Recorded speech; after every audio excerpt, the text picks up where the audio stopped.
आज हम लोग देखेंगे कि खेती के बारे में हमारा चैप्टर है ना जी क्लास 8 में।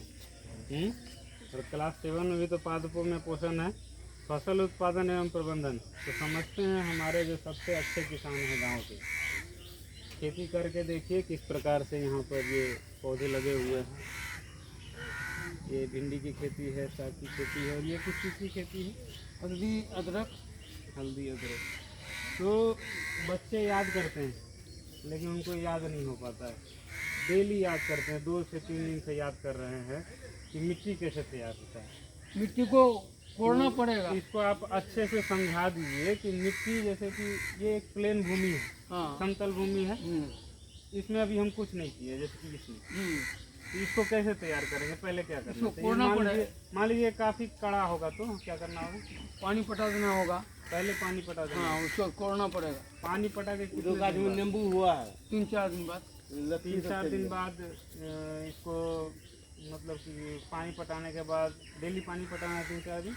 नहीं, 1 दिन पानी पटाना है। उसके बाद उसको 3-4 दिन बाद 3-4 दिन बाद कोड़ना है उसको। उसमें गोबर या राख ये सब दे करके पौधा लगाना है। अच्छा, तो जैसे कि मिट्टी तैयार करने का और क्या प्रोसेस है? उसको कैसे तैयार करेंगे? सिर्फ इसका जो है कि हल चला देने से हो जाएगा? हाँ, ट्रैक्टर चला देने से होगा। हल चला देना, और जैसे कि इसमें मिट्टी उलट पलट जाता है। हाँ, तो उससे क्या होगा फिर? मिट्टी उलटने पलटने के बाद क्या करना है? तो फिर इसमें कुछ यूरिया वगैरह भी हाँ सब देना होगा, खाद देना होगा तुरंत? हाँ, नहीं 1 दिन बाद। जुताई के टाइम में ही देना है? हाँ, जुताई के टाइम में देना है। यूरिया एक बार मार देना है? हाँ। तो हमको एक चीज़ ये समझाइए कि यूरिया जिसको उर्वरक बोलते हैं, हाँ। उर्वरक में ही आता है यूरिया, और एक खाद होता है। तो उर्वरक और खाद कैसे तैयार होता है? उर्वरक जो है कि आप लोग तैयार करते हैं क्या, यूरिया वगैरह?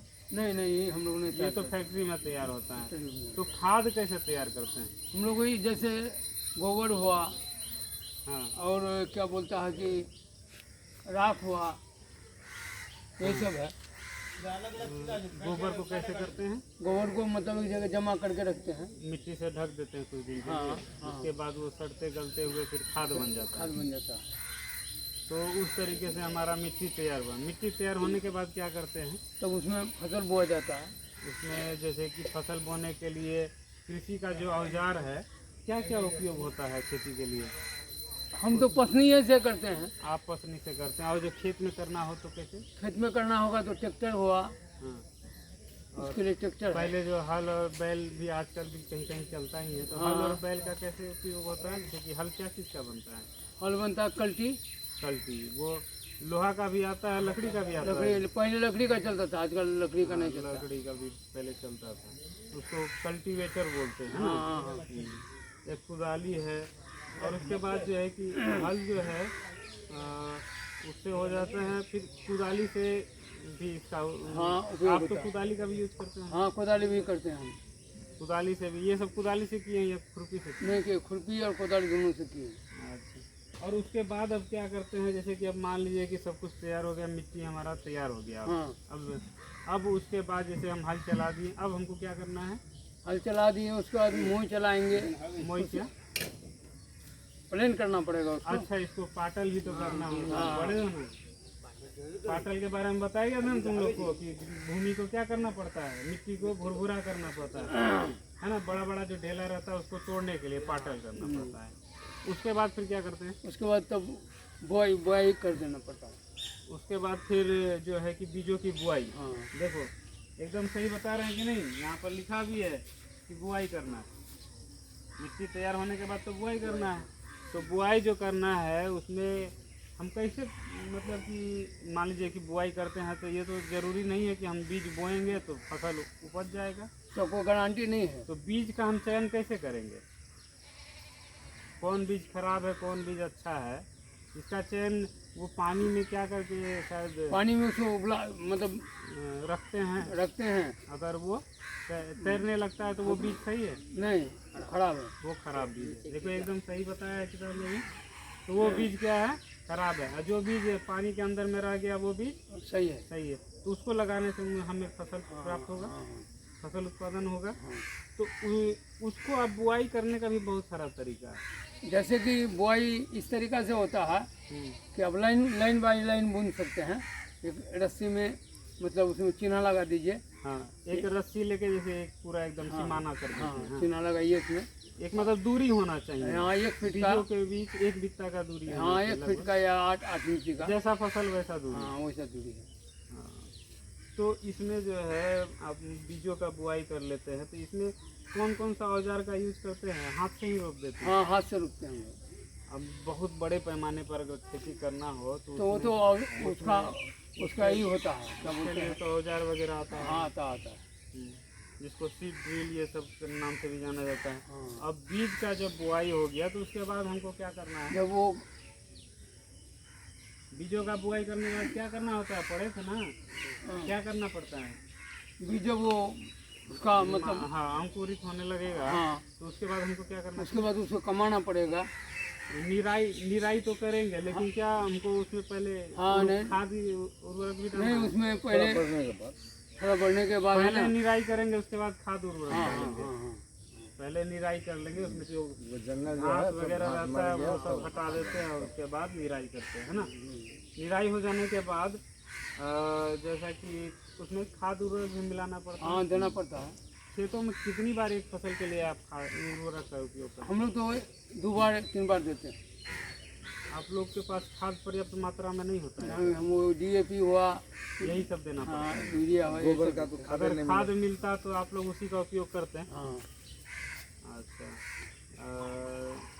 उससे क्या, जैसे कि आप उर्वरक डालते होंगे तो उससे आपका खेत का जो नमी है या फिर जो उसमें ह्यूमस होता है, हाँ, ह्यूमस के कारण मिट्टी का जो क्वालिटी होता है, हाँ, उस क्वालिटी में और उर्वरक डालने के बाद जो मिट्टी का क्वालिटी होता है वो बदल उसमें जाता तो है। आपको फर्क पड़ता हाँ, है। फर्क पड़ता है। वो बिल्कुल ढीला हो जाता है। पैदावार तो ज़्यादा हो जाता हाँ। होगा, लेकिन वो ऐसा कहा जाता है कि कुछ दिनों के बाद जो है कि पैदावार भी बंद हो जाएगा। हाँ। अगर ज़्यादा मात्रा में आप उर्वरक का यूज करते रहें तो खेत को आपको फिर कुछ दिनों के लिए छोड़ना पड़ेगा, यही ना? हाँ, तो हमको उर्वरक और खाद में जैसे कि यही अंतर है कि खेतों को ह्यूमस खाद से मिल जाता है, लेकिन उर्वरक क्या करता है? ह्यूमस खत्म करता है धीरे धीरे। तो एक चीज़, और उसके बाद सब कुछ हो गया, तो एक चीज़ बचा है जो कि फसल उगाने के लिए बहुत ज़रूरी होता है। इस मौसम में तो अभी धान का रोपाई होने के लिए भी उस चीज़ की ज़रूरत है, सिंचाई। तो निराई होने के बाद आप एक बार सिंचाई भी करते होंगे। हाँ, सिंचाई भी करना पड़ता है। सिंचाई किस तरीके से करते हैं? अब जिसके पास जिस तरीके का सिंचाई है वो उस तरीके का करता है। कोई मतलब कल्टी से कर लेता है, किसी के पास मशीन है उससे कर लेता है, कोई जन से करवा लेता है। जनरेटर लगा के सिंचाई करते हैं। हाँ, हाँ, कर लेता है, बहुत आदमी करता है। जैसे कि चापाकल वगैरह से भी सिंचाई हो हाँ, सकता है। होता है। जैसे क्या करते हैं आप चापाकल से सिंचाई कैसे करते हैं? चापाकल से उसको लाइन बाई लाइन, मतलब कि चापाकल लगा दिए, एक लाइन बना दिए हैं, हाँ। पानी जाने का धार उससे जाता है, हाँ, हाँ, है ना। तो वो जो है हमारा सिंचाई का एक तरीका है। पहले के ज़माना में तो ये कुआं के बारे में भी बताया गया था ना, मोट कहते हैं जिसको कि हाँ, और एक होता है ये रहट के बारे में बताया गया था, और तोलक ये सब के बारे में बताया गया था कि इससे सिंचाई होता था। वो पारंपरिक तरीका है, ठीक ना। तो अब मान लीजिए कि इस तरीके से हम सिंचाई किए, अब कहीं कहीं होता है कि पानी का कमी है, तो वैसा स्थिति में आप लोगों को बताए थे कि ड्रिप तंत्र यानी बूंद बूंद सिंचाई किया जाता है। हाँ, होता है। ज़्यादा पानी नहीं देना होता है, पौधों के ऊपर में हल्का हल्का बूंद बूंद पानी, वो ड्रिप तंत्र सिंचाई है ना। तो इस तरीक़ा से हम सिंचाई करते हैं। उसके बाद जैसे कि अब खरपतवार हो गया तो खुरपी और पसनी से कितना बार आप निराई कर पाएंगे? ज़्यादा तो नहीं कर पाएंगे, तो उसके लिए भी तो कुछ आता होगा कीटनाशक वगैरह। नहीं, हम तो खुरपी से कर रहे हैं। हाँ, और जो बड़े बड़े खेत वाले होंगे वो तो वो ट्रैक्टर, फिर मतलब जो है कि रसायन का यूज़ करते हैं। हाँ, हम वो दवाई का यूज करते हैं। हाँ, रसायन से उसको जो है कि खरपतवार खत्म हो जाता है, पौधे को उससे कोई कोई प्रभाव नहीं कोई हानि ही नहीं होता है। तो वो पौधा बच जाता है, वो जो है कि जंगल खरपतवार वो खत्म हो जाता है ना। तो उसके बाद जैसे कि उसको खरपतवार नाशी के नाम से भी जाना जाता है। उसको जैसे आप दुकान में खरीदने जाएंगे तो 2 बोलेंगे या फिर 4D बोलेंगे, हाँ, मिलता है। मिलता है ना। तो वो 4D डालने से वो कीटनाशक का उपयोग होता है। और एक चीज़ है कि अब हमारा फसल तैयार हो गया, फसल का उत्पादन भी हो गया।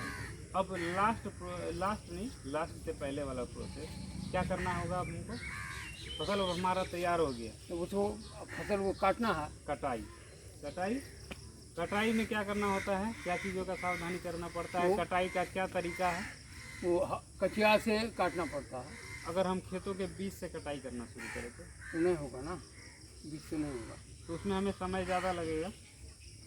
हमने मतलब एक तरफ से ही काटना एक तरफ से ले जाना पड़ता है, उसका कटाई होता है। और लगभग कितने महीने के बाद फसल हमारा तैयार होता है? देख कोई भी फसल है ना 90 दिनों के बाद ही होता है। 3 से 4 महीने के 3 से 4 महीने के भीतर ही कोई भी फसल होता है, उसका कटाई करते हैं। तो आजकल तो आधुनिक तरीका आ गया, हार्वेस्टर, ये सब से भी कटाई हो जाता है, पूरा खेत कटाई हो जाता है। पहले के ज़माने में किस चीज़ से काटते थे? अभी भी आप काटते होंगे उससे, कचिया से का कचिया तो है वहाँ। और कटाई होने के बाद फिर क्या करते हैं? कटाई होने के बाद उसको 2-3 दिन सूखने देते हैं, 5 दिन। हाँ, ये सूखने देने के बाद ही फसल को क्या करते हैं? फसल को तब थ्रेसिंग करते हैं। हाँ, थ्रेसिंग में मतलब कि उसका दाना अलग और उसका जो पुआल है वो अलग हो जाता है। यही ना थ्रेसिंग है, यानी दाना को भूसे से अलग करना। हाँ, तो जैसे कि उसके बाद दाना से भूसा अलग हो गया, तो दाना जो बचा तो फिर भी तो कुछ भूसा तो दाना के साथ होता होगा, तो फिर लास्ट में क्या करना पड़ता है? फटकना पड़ता है। हाँ, उसको उड़ा देना पड़ता है, हवा से हो। जिधर मतलब हवा चलता है हाँ, उधर क्या करते हैं, सूप ले या नहीं तो पंखा से, सूप में लेके ऐसे जो गिराते हैं वो क्या? हाँ, पंखा से फिर पंखा चालू कर देते हैं तो और वो भूसा वगैरह सूप चला देते हैं। अगर मान लीजिए हवा नहीं चल रहा हो तो पंखा का उपयोग कर लेते हैं। पंखा का उपयोग। ये भी एक अच्छा तरीका है। तो बहुत जगह तो कटाई पर्व भी मनाया जाता है। तो आप लोग क्या जब कटाई करते हैं तो उस दौरान कोई पर्व त्यौहार भी मनाते हैं क्या? ऐसे तो पर्व बहुत है हम लोग का।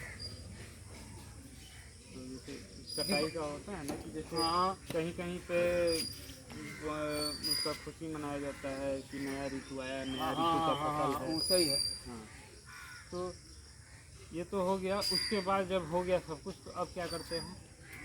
अनाज को घर में रखते हैं या बेच देते हैं। भंडारण करते हैं। भंडारण तो होता है।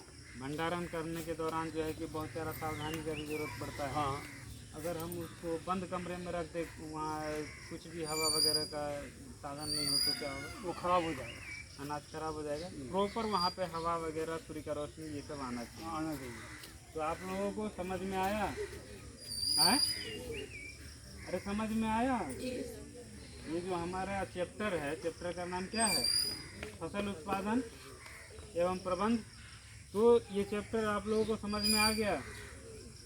किस तरीके से लिखना है ये पता चल गया? देखिए एग्ज़ाम में जो आप लिखते हैं ना, वो किताबी भाषा होता है। किताबी भाषा में नहीं लिखते, अगर आप अपनी भाषा में लिखते हैं तो शिक्षक खुश होकर आपको ज़्यादा नंबर देते हैं ना। तो अभी हमारे जो किसान हैं, सम्मानित किसान हैं, इनका तो सम्मान होना चाहिए। आज सोने चांदी का दाम बढ़ रहा है, लेकिन किसान के फसलों का भाव क्या होता है आपको पता है? अगर 1 बीघे में धान लगाते हैं तो कितना आमदनी होता है? 1 बीघा में कम से कम 20 मन। 20 मन धान में आपका खर्च कितना पड़ता होगा शुरुआत से खेती के अंत तक? धान में तो फायदा नहीं है अभी, बिल्कुल फायदा नहीं है। 3 से 4 हज़ार रुपये बचते होंगे मेहनत के हिसाब से, वो भी कुछ नहीं बचता। कुछ नहीं। 1 बीघा खेत में कुछ नहीं बचने वाला है। मकई में बचता है सिर्फ मकई, सिर्फ एक मकई ही खेती रही है। तो ये हमारा फसल प्रबंध कि इस प्रकार से उत्पादन और इसका प्रबंध कैसे करना है, ये आप लोगों ने समझा। तो हमारे जो अन्नदाता हैं, हमें इनके जरिए ही हमें भोजन प्राप्त हो रहा है। तो ये आपको किस तरीके से समझाया, आपको कैसा लगा? समझाने का तरीका इनका, जितना आप लोग नहीं जानते हैं किताब पढ़ के, उतना इनको पता है। तो अनुभव बड़ा होता है या फिर मतलब कि पढ़ाई बड़ा होता है? अनुभव भी होना चाहिए ना, सिर्फ पढ़ने से या फिर इसके बारे में जानकारी रखने से तो नहीं होता है, अनुभव भी होना चाहिए। तो मानते हैं इनके पास अनुभव बहुत है ना? इनको आप धन्यवाद कहिए। तो चलिए, बहुत बहुत अच्छी जानकारी